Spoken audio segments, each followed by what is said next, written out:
Happy new moon and solar eclipse in Libra. This new moon at approximately 10 degrees of Libra became exact yesterday on Wednesday, October 2nd, 2024 at 2:49 p.m. New York time, which was 18:49 Greenwich Mean Time. This annular solar eclipse on the south node, a south node solar eclipse, peaked slightly before that at 2:45 p.m. New York time, 18:45 Greenwich Mean Time. An annular eclipse, if you're not familiar, means that you get almost a total coverage, except there's a ring. There's a ring that you can see at totality. Well, it's not technically totality, but at its maximum peak, you can see the moon's shadow, but a ring of the sun around it.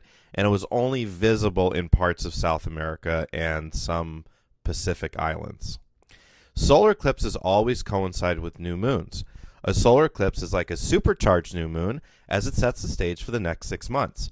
It's a good idea to set intentions, actually, for the next 6 months a few days after the eclipse has passed. So today is Thursday, maybe wait until Saturday.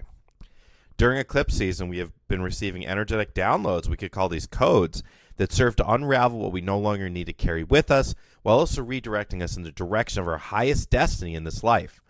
Eclipse season is an unsettled time when everything is undergoing recalibration. It is an uncertain time, and it is certainly a time to expect the unexpected. This is a south node eclipse occurring on the south lunar node.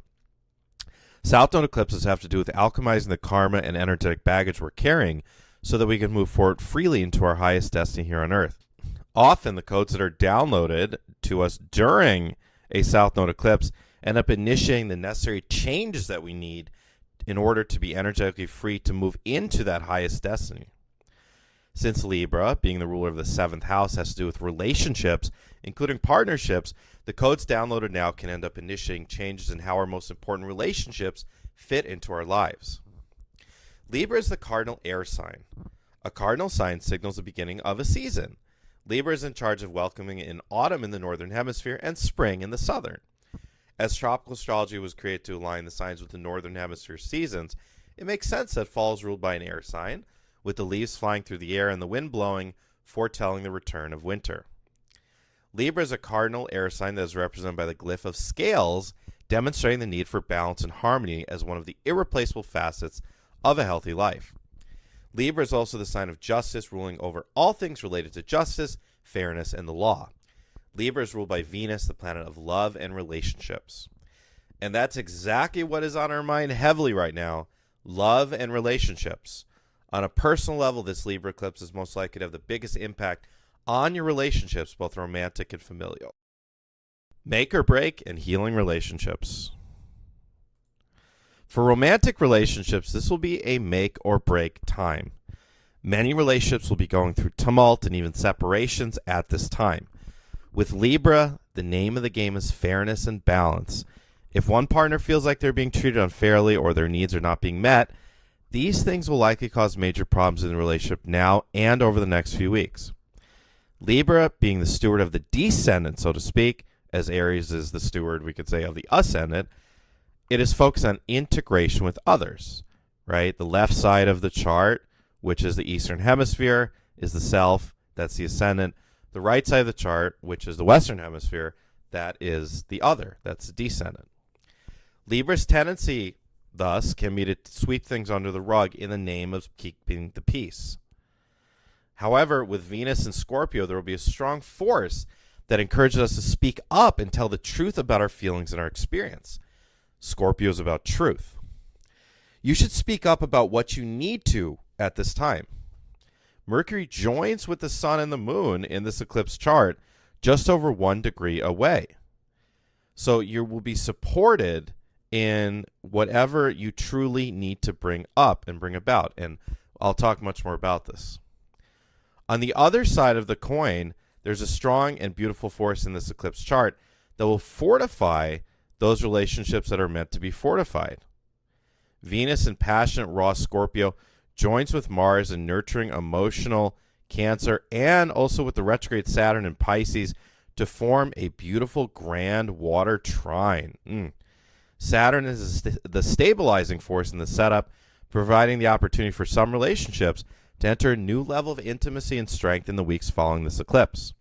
Saturn is also the planet of karma, and with it so pleasantly trining Mars and Venus, the opportunity is there for long-standing issues that in reality are rooted in past life karma in relationships to finally find resolution in the weeks and months following this eclipse.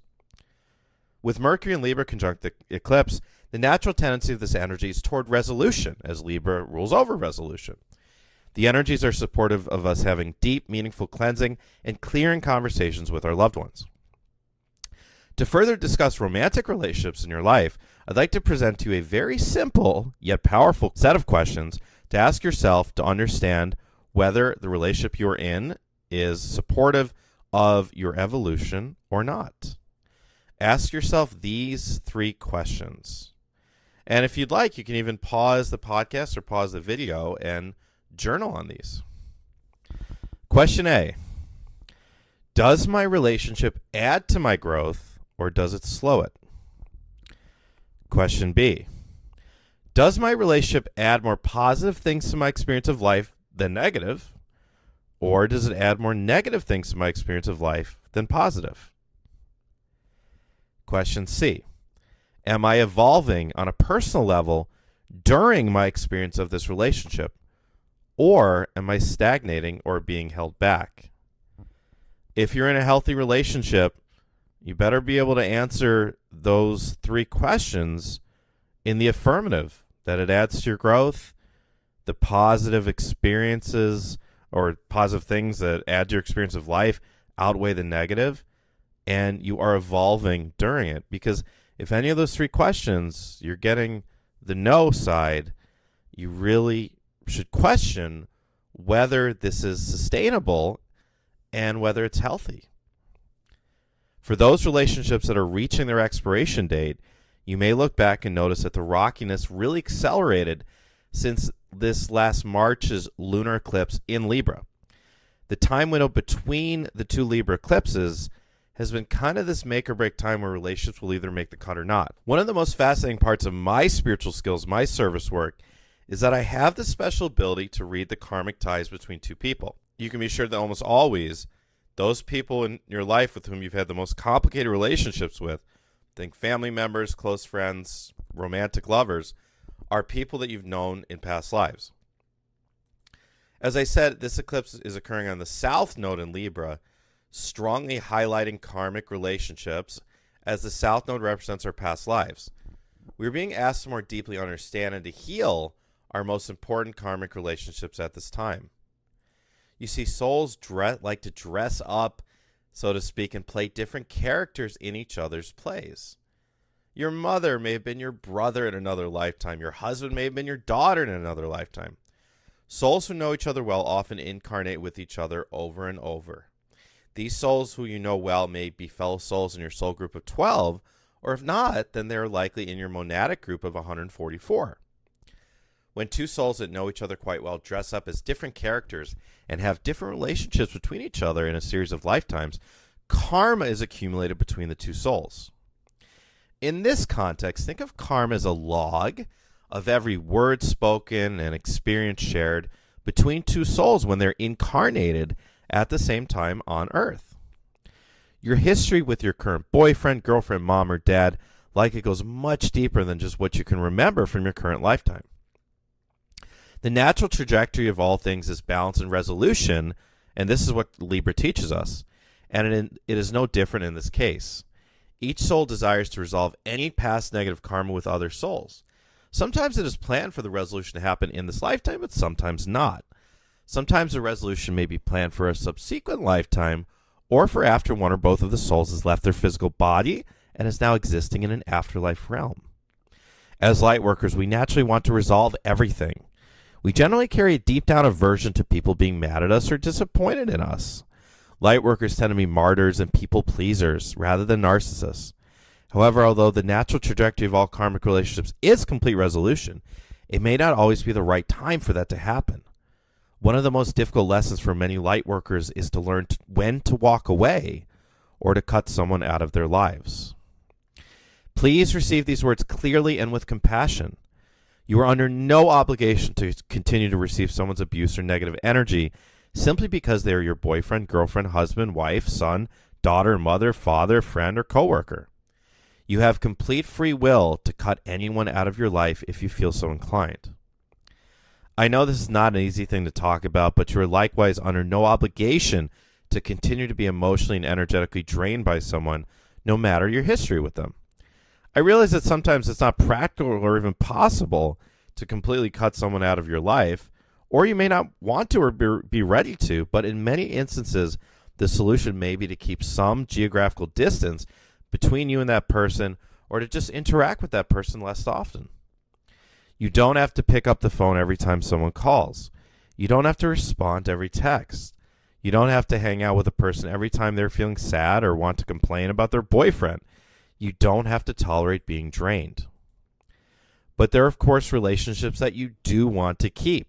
You don't want to avoid the other person, but there are some difficulties that need to be worked through. As I said before, this wonderful grand trine sets the foundation for a wonderful experience of relationships at this time. Listening to someone else deeply and fully is one of the best gifts you can give to somebody. Practice listening without immediately inputting your opinion. Try letting someone just let everything they need to say out so they feel fully heard, and then speak your mind. Usually when people feel listened to, they'll be more apt to listen better to what you have to say. The Libra energies support a healthy back and forth dialogue. With Venus being in Pluto-ruled Scorpio joining in on the wonderful grand water trine with Mars and Saturn, it's a wonderful time to heal perceived issues of misuse of power between people, especially in the context of families and partnerships, and to establish a more commensurate balance of power between you and others that can cultivate a healthier relationship for both you and the other into the future. As Libra rules the house of partnerships, the 7th house, it is also very much has to do with romantic relationships, of course. Unquestionably, the one factor that differentiates successful, harmonious, long-lasting romantic relationships from those that come and go with frustration is effective communication.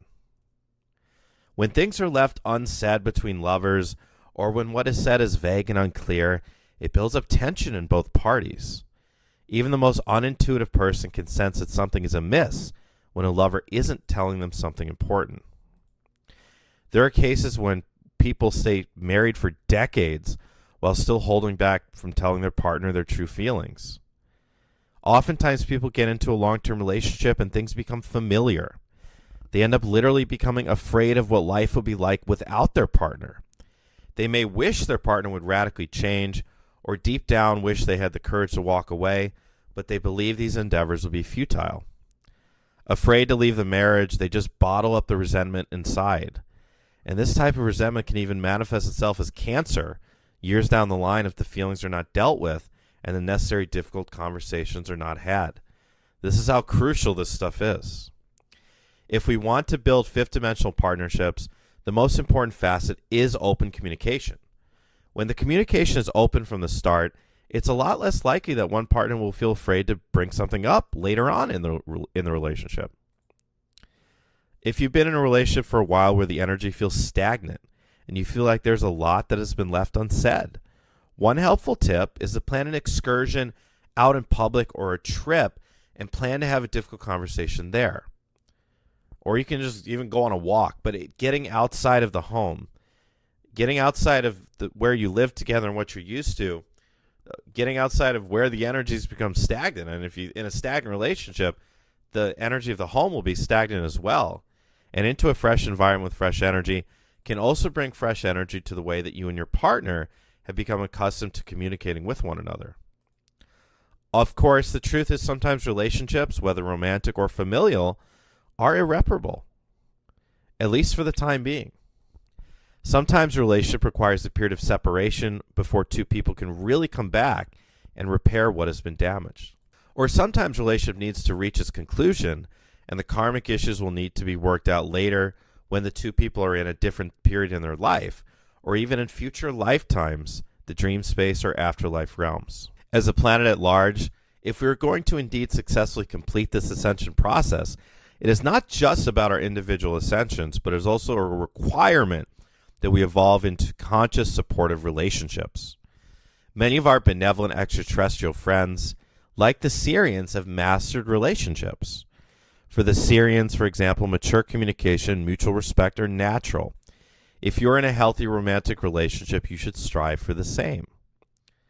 As we collectively begin to spend more and more time fully anchored into the fifth dimensional frequencies, one of the changes to be had is learning to transition into more conscious relationships.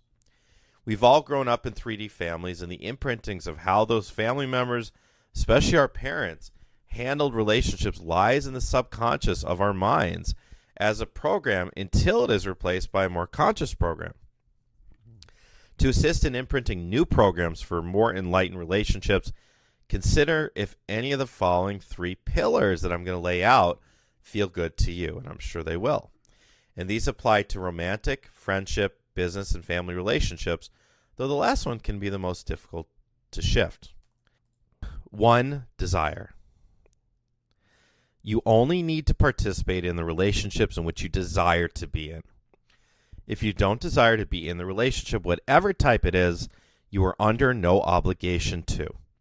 Staying in relationships that you don't want to be in simply because you're getting something material out of it is not ideal, and perhaps these relationships will disappear eventually anyways. In 5D, there's no such thing as I did this for you and now I expect you to return the favor. If you desire to return the favor, then you do. If you don't, then you are under no obligation to. Just because you have a history with someone does not mean you are contracted to continue with them into your future. 2. Communication. In harmonious 5D relationships, communication is clear between both sides. If one person feels like they need something from the other and they aren't getting it, they communicate that. It's then up to the other person to decide if they desire to give that or not. If they do, great. And if not, then the one who feels like his or her needs are unmet can choose to let go of any expectations of receiving that or to leave the relationship. In 3D relationships, people often have expectations of the other person that the other may not be even aware of. When expectations are unmet, it leads to disappointment, victimhood, and finger-pointing. In 5D relationships, instead of holding expectations and expecting the other to fulfill those, whether he or she is aware of them or not, we communicate what we want in the relationship. And we communicate what makes us feel comfortable and what makes us feel uncomfortable. And in this way, you can have healthy negotiation and compromise. In 5D relationships, we don't get angry at one another. When anger arises, it is a signal that a wounding is getting triggered, and instead of expressing anger at the other beloved, you remove yourself from the conversation until the charge of the emotion is passed, and you can discuss it consciously and maturely.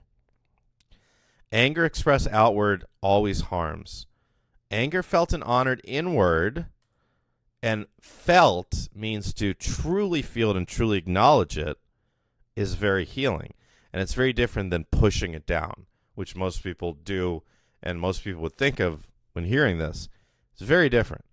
Feeling anger authentically, consciously, being with it, feeling it, getting to know it within you without expressing it outward is actually what transmutes the anger. Boundaries. In 5D relationships, we become very clear about what our boundaries are. What you feel comfortable with and desire in a relationship will be very different for each person in your life. So it's important to set clear boundaries with everyone. You don't need to type up a contract and email it to them, but when someone crosses your boundaries in any way, you do need to be direct. Being direct is different than being mean or insulting or angry. Being direct is an expression of your highest values. For example, if you live with someone and they're borrowing or taking food from you without asking, that might be something that crosses the line with you. It may be dishonoring a value of yours if the roommate or family member doesn't ask your permission. For others, it'd be no big deal. But if it is for you, then you need to communicate that. When you honor your boundaries, it feels good. It feels empowering. It's a way of honoring your own divinity. When thinking about how to ameliorate relationships, especially non-romantic ones, it can be helpful to consider whether, in general, would it be helpful in bettering the relationship if you were to be more assertive or more tolerant? Again, what would help the relationship more if you were to be more assertive or more tolerant? Sometimes the answer is both, being more assertive in some situations and contexts and more tolerant in others. I'd recommend pausing this podcast in a moment and taking a moment to journal on some of your relationships. After listening to this so far in this podcast, What are you feeling about the direction of your romantic relationship if you're in one? What needs to be done? How can you better some of your other non-romantic relationships? And I'd like to offer you the opportunity, if you really want to dig deep into this crucial work of healing and alchemizing relationships, I have a wonderful, wonderful webinar on this called Healing Your Relationships, and it's just $33. Email me, youaredivinehuman@gmail.com, youaredivinehuman@gmail.com. My email is also in the pinned comment below if you're listening on the Higher Self channel. Meeting a new partner. For those of us, like myself, that are single or open, now is a wonderful time to meet new partners, with Venus being in passionate, romantic, and sexual Scorpio, and with all of the Libra energy having relationships be at the top of everyone's mind right now. With the Libra energies being in focus, being a great listener will go a long way in forming successful new romantic connections. Meeting a new partner during an eclipse season is significant. Strong connections that are initiated during eclipse season are very likely important karmic relationships, or even twin flames or divine union partnerships. Pay attention to who you meet during this time, as they can be important figures in your soul's journey. Stepping into the next stage of self. As this is the final eclipse of 2024, that's right, we're almost at the end of the year here, if you can believe it. In the weeks following this eclipse, we will begin to integrate the intense codes that have been downloaded into our energy fields this eclipse season. In this eclipse chart, we have Chiron, the wounded healer, but also the great teacher, in Aries, which is retrograde, sextiling Jupiter in Gemini, highlighting that the next few weeks, and really the next 6 months to extrapolate it, will be a tremendous window for personal growth. One of the main takeaways from this Libra eclipse should be that we learn the most important things in life through the context of our experiences in relationships, as we have discussed at length. It's also crucial to remember to never lose the self in the context of relationships, as this is the shadow aspect of Libra and the descendant. We learn from relationships to grow as individuals, so that then we can participate in relationships in a higher vibrational manner, and so on and so forth. It forms this beautiful upward spiral of evolution.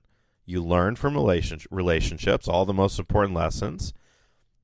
The learnings allow you to then participate in a higher vibrational manner in relationships, which, of course, adds to your adds to your experience of life, adds to fulfillment and happiness. And then you learn more lessons, and you continue to grow and evolve, and along the way, your relationships improve. And along the way, a lot of times, relationships that were meant for a certain period of your life will dissolve away because they weren't meant to continue as you go on that next rung up the upward spiral. And look, if you're unsure, ask me.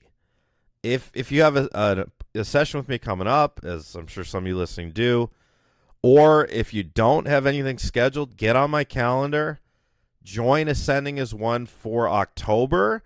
We get started, speaking of healing your relationships, this Sunday's call, Sunday, October 6th, our first Ascending as One call for October, healing your masculine and father wounds. It's going to be super, super powerful. I know so many of you are carrying really potent and unhealed from your father, or from your father's side of the family, or just from the masculine energies in your ancestral lineage in general. And this workshop is going to be so healing toward that end. And also, of course, if you do VIP, if you do Ascending as One VIP, you do get a private reading with me. And I'll get you on the calendar for either October or November. So go ahead and go to the pinned comment below if you're listening on the Higher Self channel, and go to my website. It's youaredivinehuman.org, all spelled out, youaredivinehuman.org. Go to the Courses, Events, and Retreats page, and you can check out everything you need to know about Ascending as One and sign up there. And, of course, the North Node in Aries is teaching the personal development piece right now. Being in this nodal configuration of the North in Aries and the South in Libra, as we have been, has been teaching us to balance the self and other. And it will be that case through January, when the nodes will, of course, retrograde back into Pisces and Virgo. Escalation of war. The eclipse squares Aries-ruled Mars and stubborn Cancer, and the retrograde Chiron in Aries, as I said, sextiles Jupiter. Jupiter growing anything it touches, of course, especially in a sextile formation, causing an escalation of war around the world. Things are likely to get worse before they get better, as I've been predicting all year. You can read back through my articles, listen to back through the podcast. I've been predicting all year there would be more and more escalation, and here we go. With all of the Libra energy, most of the world is crying out right now for justice and harmony. We all want world peace. So this is the most important time to meditate and visualize for world peace, and especially to gather in groups for this purpose. We as the light workers have to be the counterforce as much as we can to the tumult on the world stage. Wishing you a happy and healing eclipse and new moon in Libra. With love, this is Matthew John. Thank you so much for listening. Do me a favor, hit that like button if you haven't yet. Subscribe if you haven't yet. The Higher Self channel is awesome. Not only my astrology podcast, but I post channelings and a lot of other cool stuff. And please also check out my YouTube channel, Matthew John Spiritual Teacher. Go to the pinned comment below. It has all the links, including the link to my channel where I post 1 to 3 new videos a month. And there will be a brand new episode of The Stars Align coming out very soon as well. So look forward to that. And all my links are in the pinned comment there. And if you go to my website, you can check out everything upcoming. One of the most important things that we have upcoming is I have a deadline for the early bird enrollment for the Peru retreat. I know a lot of you have heard about the Peru retreat coming up in May, next May, and it is going to be so incredible. A journey of a lifetime with myself and people from all around the world. May 24th through June 2nd, 2025, all inclusive, your hotel, your meals, all of the satsangs with me, all of the sessions with the shamans, all of the expeditions, including Machu Picchu, including the Sacsayhuaman archaeological site on horseback, including the Napa Church at a Pisac archaeological site, a Quechua village, the Andahuaylas Church, which is the Sistine Chapel of South America, the UFO Museum, if you're doing the extension, the Lake Titicaca excursion by boat, and the journey to Ama Maru, the very famous door, the big giant door carved into the rocks there that is definitely a portal to other worlds or other dimensions. It's going to be a journey of a lifetime. Let me go over the schedule for you, actually, just for fun. Day 1, May 24, 2025, airport pickup, greetings from the Inca King and Queen, a welcome luncheon with live band and Quechuan dancers, a satsang with me setting the stage for the week, dinner with live music, a trance channeling session at night with me. I'm going to trance channel benevolent extraterrestrials, snacks and conversation or optional spa treatment before bed. You'll probably be pretty tuckered out. Day 2, breakfast, morning qigong with one of my assistants, a group past life regression session. So you get to travel into other lifetimes. You're going to be directly led by me in person to do that. Lunch, a guided tour of the Sacsayhuaman archaeological site on horseback, including, as I said, the Temple of the Moon, which is this ancient temple carved into the rock. Dinner with live music back at the hotel. Gallery-style mediumship that night with me. I'll channel through messages from spirit, whether they come from your loved ones on the other side, your spirit guides, ET guides, whoever. Snacks and conversation or optional spa treatment before bed. Day 3, breakfast, morning yoga with one of my assistants, a group energy healing with myself and the angel team that works with me. And these healings in person are really powerful. They can be much more powerful sometimes for people in person than doing it over Zoom as I normally do with you. Lunch, a tour of the Pisac archaeological site and Napa Church, known for its ancient energy. Back at the hotel, dinner with live music, snacks and conversation, and group stargazing, UFO watching. We are in the Sacred Valley, folks, and you best believe we're going to be seeing some UFOs. So we're going to be doing a lot of stargazing, and in May and June, it's really clear. It's crystal. The nights are crisp.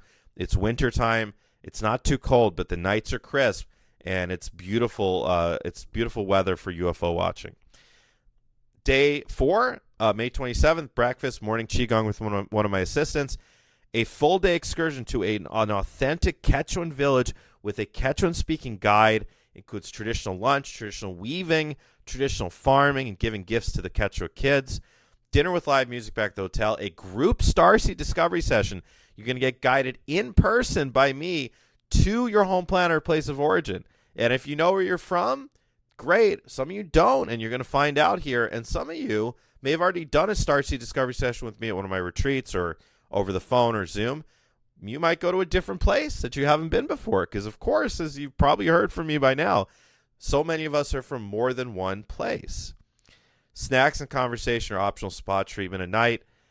Day 5, that's the full day excursion to Machu Picchu. All of our meals are included, a train ride, lots of hiking, and lots of group meditation and light code sessions where we're going to be doing grid work. We're going to be bringing through light codes as a group, pulling them and putting them into the grid. Machu Picchu, it's a Stargate there, and it's one of the most powerful portals on planet Earth, and we're going to be doing some amazing and powerful and important grid work for the planet at Machu Picchu. Day 6, May 29th, breakfast, an excursion to the Andohayas Church. Oh, if you Google it, it's so beautiful. And by the way, in the pinned comment below, there's a link to a video where I'm previewing the retreat and showing you some of the sites that we're going to. Sistine Chapel of South America and the UFO Museum. Dinner with live music, snacks, live music, and stargazing at night. Day 7, breakfast, morning yoga with one of my assistants, a satsang with me, discovering your deepest purpose, lunch, sessions with a Kiro shaman, and private sessions with me in the afternoon. So you're going to get to do both. You can have a tea leaf reading with the Kiro shaman. He'll also be doing traditional energy healing. And then you can go have a reading with me or vice versa. You get to do both. Dinner with live music and then a beautiful satsang at night with me, ascending to the 5th dimension. Snacks and conversation or optional spot treatment at night. Day 8, breakfast, a satsang with me, which this is one of my favorites. Stepping in your highest timeline. I want to leave you at such a higher timeline than you came into the retreat. That's always my intention. Then a street food excursion into Cusco for lunch and a tour of the city, San Pedro Market for souvenirs, and departure to the airport. Now, those of you that are doing the extension, you're going to fly with us to Puno, and the flight is included, okay? And we have a hotel that night in Puno. Day 9 is then an excursion, a full-day excursion to Lake Titicaca. And if you didn't know, Lake Titicaca is the sacral chakra of planet Earth. Visiting the 7 chakra points of the planet, really 6 are only visible. The Syrians, when I channel through so many times, you guys know that, you guys that are on Ascending as One and have listened to my Syrian channelings, you guys know how many times they've said, how important it is to visit the sacred sites and the chakra points. We're going to do powerful grid work there at Lake Titicaca. And it's just something that all light workers, if you're able to, you should do while you're here incarnated in the physical. Go to all of the chakra points. A lot of you came to Mount Shasta with myself at our Mount Shasta retreat in May. That's the root chakra, and a lot of you will be coming to the sacral chakra with us. Please come. It's so much more powerful, as the Syrians always remind us, anything that we do as a group. Please join in on the Lake Titicaca excursion. And it's so affordable, especially if you do the early bird rate to do the excursion. It's cheaper than a flight to Hawaii and back for the most part. So that's on day 9, and then, of course, the hotel. And day 10, and an excursion to that Amamaruru, the big door, which you might have seen on Ancient Aliens. And I don't know if we're going to come back from it or not. A couple of us might disappear into the portal. I'm kidding. But what an experience that's going to be. I have no idea what's going to happen, but it's going to be powerful. It's really one of the things I'm most excited about on this whole excursion is visiting that big door, because it is absolutely a portal off the planet. I know that. And then there'll be a transfer to the airport, and you can fly back home. So everything is included. You can see this is a journey and excursion of a lifetime. And if you get in by October 7th, that's this coming Monday, October 7th, you can get in on the 20% off early bird rate. So what are you waiting for? Join in. The prices are really, really reasonable. You can go and watch that retreat preview video that's in the pinned comment below for all the prices. You're going to be blown away at how low it is, okay? Compare this price to others in my industry, in the New Age field. I am a fraction of what other people would be charging for an experience like this. The price I'm charging, this is what most of my colleagues are charging for like a 4 or maybe at the most 5-day retreat in the United States, domestically. And this is Peru. It's an incredible price, and I make it really easy for you and no risk, because if you put down your deposit, it's a $1,000 deposit to secure your 20% off early bird rate. You got to email me, okay? youradivinehuman@gmail.com, youradivinehuman@gmail.com. You got to put the deposit by October 7th. That's a hard cutoff. I'm working with a retreat company. I can't extend it any further. And it's another $250 to do the add-on as a deposit. So it's either $1,000 or $1,250 per person. You can do single or double occupancy. Double occupancy does save you a bit. And the prices are really reasonable, as I said. So go check out that retreat preview video. Now, if you have any questions all about the retreat, I'm happy to do a free consultation this week. Let's get you on my schedule. We'll do a 15, 20-minute consultation. You can ask me anything you want to about the retreat. I want to make sure everything is filled in for you. All your questions are answered. And if you feel ready to, you can put down a deposit then. And if not, that's okay. No obligations. Email me, youradivinehuman@gmail.com, youradivinehuman@gmail.com. Also, as I mentioned before, Ascending as One is resuming. It's resuming. October is an Ascending as One month. So, October 6th, this Sunday, is the first Ascending as One class for the month, Healing Your Masculine Father Wounds. October 12th is a VIP-only call, Ancient Mysteries, which will talk about some of the stuff that we're going to see in Peru, plus the Syrian channeling segment, which is so much fun. You get to not just witness the Syrians channel through me, but you also get to ask them your questions if you're on the live call. And October 13th, Refining Your Intuition. October 20th, Tarot 101. So it's going to be a really, really powerful month of Ascending as One. This is one of the best, just jam-packed value Ascending as One months of all of 2024, actually. So take advantage of this. And again, if you do VIP, you get a private reading with me during October or November. So you can register. Again, go to my website, youradivinehuman.org, youradivinehuman.org. You can read about all the Ascending as One info there and register right there. And remember, the first hour of every Ascending as One class is astrology. So I go way deeper than I have time to on these podcasts in those weekly Ascending as One segments. So if you're a fan of this astrology podcast, join Ascending as One. It'll get you much deeper, and you will learn astrology, and you'll pick it up along the way as you're going through each of the astrology segments. Again, an hour a week. And pretty soon you will be able to read charts yourself. There is an option to do 3 months of Ascending as One. That would get you October, December, and January, and you get the Astrology 101 class as a part of that. Also, remember, I offer full-length private sessions. The availability is very limited. I am down to just a handful of time slots left for the rest of this year.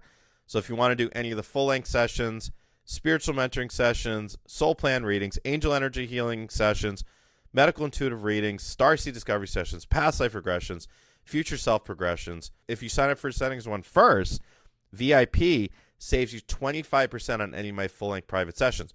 So let's say you want to do a full-length medical intuitive reading, sign up for Ascending as One first for October, and then get that 25% discount on the full-length session. And also, before I go, I just want to let those of you that have been affected by Hurricane Helene know that my thoughts and prayers are with you.